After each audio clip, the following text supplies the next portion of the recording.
In 2017, the exemption amount for yourself, your spouse, and for each dependent on your return is $4,050. Okay, so the next question is who can you claim as a dependent? All right. All right, first of all, you could never claim your spouse as a dependent. They are your spouse. All right. Now, do you get an exemption for that person? Yes, but they are never your dependent. Okay. All right. So the dependents would normally be your children, okay, and any other biological relatives that are living in the house with you.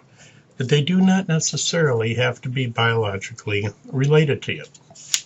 Okay. For example, all right, you could, all right, claim your significant other as a dependent on your return if they meet the conditions, okay, on page 115. So let's take a look at pages 114 and 115 in your book, okay, because this honestly can get very, very confusing, okay, and it is one of the items that people really do get wrong when they file their tax returns. Okay, first of all, there on page 116, there's a flow chart that goes with the items on page 114. Okay, and this is where we discuss what is legally called a qualifying child. All right, in order to have a qualifying child, they must meet the following 6 tests on page 114. Now, they must meet all 6 of them. All right, if they don't meet all 6, then you cannot claim that person as your qualifying child.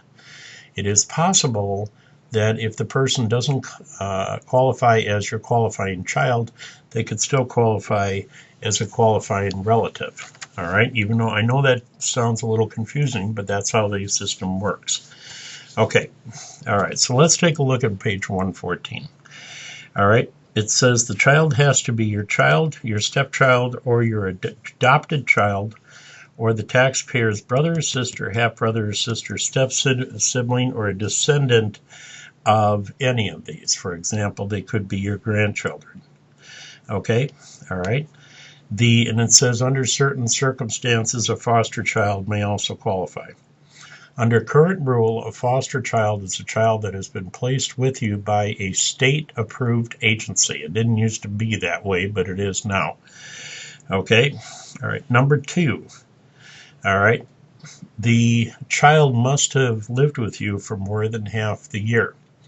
Now, when we get to chapter 6, when we get to the discussion of the earned income credit, this tends to be the tiebreaker between mom and dad, okay? All right, because a child can qualify for both their biological father and their biological mother. So the question is, who gets to claim the child for the earned income credit? Well, the child can only live with one or two of the parents for more than half the year. It's physically impossible for the child to live with both parents more than half the year, unless, of course, they do live with both parents. All right, but then you don't have a problem there because under married filing joint, you're claiming the child as your dependent anyways. All right, number 3, the child has to be under the age of 19 or a full-time student under the age of 24.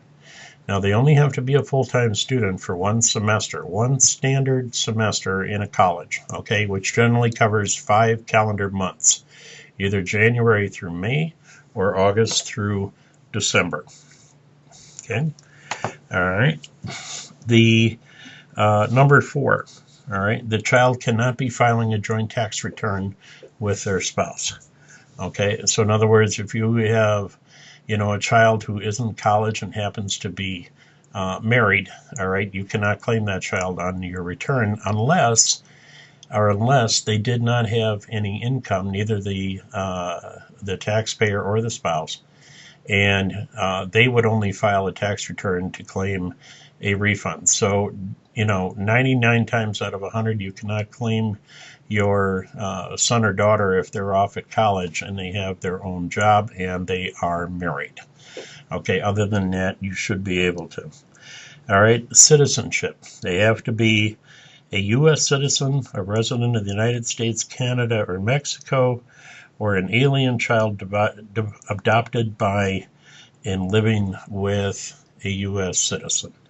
Okay, an alien is defined as a person from outside the United States, and they are not a United States citizen. Then they could qualify. Then they would also, you'd have to find out if they're a resident alien, meaning they're legally residing in the United States, or a non-resident alien, which means they're probably here just on a visa.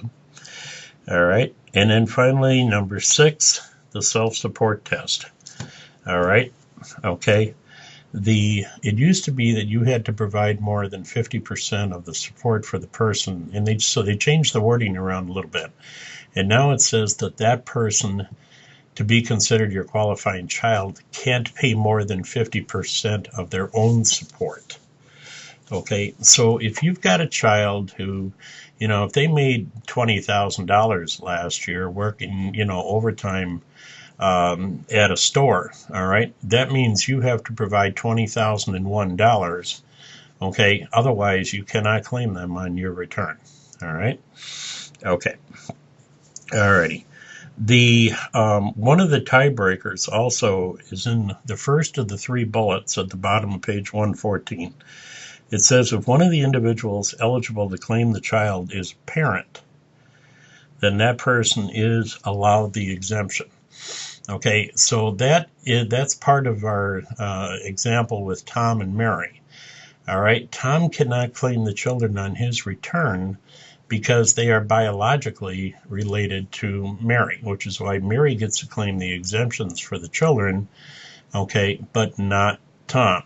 All right, they're not biologically related to Tom. Okay, then on page 115, you have the other situation where you have a qualifying relative. All right, so if the person doesn't qualify as a qualifying child, they might qualify as a qualifying relative. Okay, so rule number 1 on page 115 says the individual must either be a relative of the taxpayer or a member of the household. Okay, and generally that has to be for the entire year. Okay, that person cannot have a gross income above the exemption amount.